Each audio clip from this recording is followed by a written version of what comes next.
বিপ্লব, 5ই আগস্টের এই গণ অভ্যুত্থান, এটি রচিত হয়েছে এদেশের সর্বশ্রেণীর ছাত্র জনতার ঐক্যবদ্ধ এক মজবুত দৃঢ় ঐক্যের মাধ্যমে।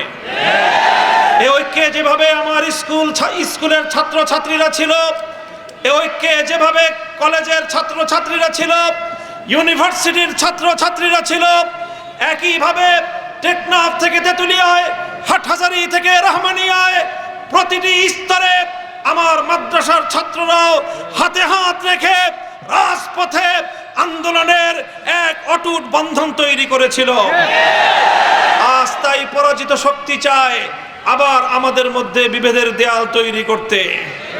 বিগত পতিত স্বৈরশাহী আওয়ামী সরকার তারা 16 বছরের চেষ্টার মধ্য দিয়ে চেয়েছিল জাতির মধ্যে বিভেদ তৈরি করতে।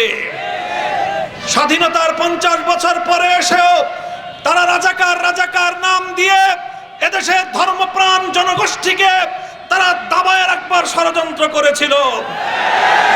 2024-এর কোটা সংস্কার আন্দোলনের 5 শতাধিক শহীদের হত্যাকাণ্ডের বিচার করতে হবে।